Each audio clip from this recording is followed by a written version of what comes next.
a time for good news. Is this a strange time to talk about good news? In many ways, it's a dark and difficult time.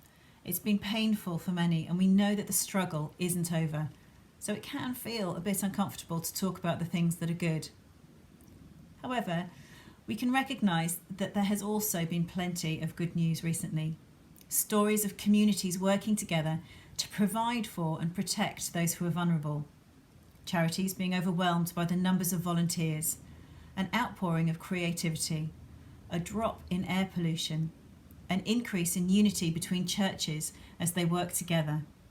I'm sure you can add other examples to the list. At one level, we're waiting for more good news. What would be good news for you? Hairdressers opening? Being able to go to a football match? Along with these examples, we're looking forward to bigger things as well. The good news of being able to work alongside our colleagues again, travelling to see our family, perhaps routine medical services being resumed, a vaccine.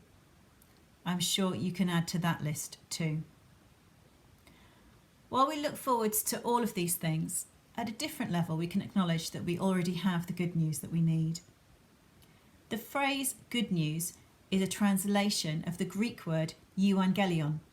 Eu means good, and gelion means message or proclamation. In Old English this became God, which meant good, and spell, which meant news. Put these together and you get the word gospel. Mark starts his gospel with the explanation that the story he's about to tell is the gospel or good news of Jesus Christ. So we know straight away that this good news is wrapped up in the person of Jesus. Then, 13 verses later, after Jesus' baptism by John the Baptist and his experiences in the desert, Mark tells us that Jesus came to Galilee preaching the gospel of the kingdom of God and saying, "The time is fulfilled and the kingdom of God is at hand." Jesus was explaining that the gospel, or good news, was that a time was coming when things on earth would be the way that God had originally intended, his kingdom. By the time we read to the end of Mark's gospel, we understand that Jesus, his life, his death, and his resurrection are central to his message of the kingdom of God. Apparently, the word gospel appears over 100 times in the New Testament, the collection of books written after Jesus' life on earth. It always refers to the story of Jesus launching the kingdom of God, dying, and being brought back to life. This is the Jesus who was good news for the bleeding woman who touched his robe. This is the Jesus who was good news for the man whose friends lowered him through the roof of the house Jesus was in. This is the Jesus who was good news for the widow whose son had died. This is the Jesus who was good news for hungry crowds. This is the Jesus who was good news for all those who came to him wanting to know more of God's kingdom.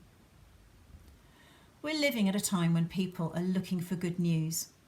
In a recent Tearfund survey, 3.3 million people describe themselves as having turned to prayer since the lockdown.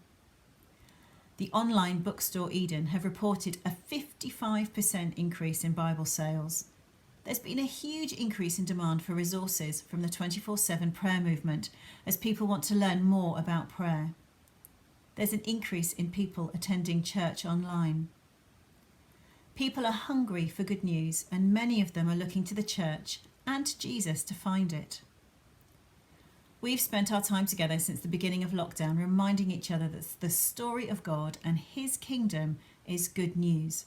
Our talks have reminded us that we have a God that died for us, who's with us, who listens to us, who is trustworthy, who has given us his Spirit.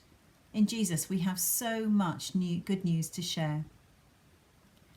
I'd like to finish by telling you a story about a friend of mine. She lives in northeast India with a number of people who are working hard to leave addictive habits and lifestyles.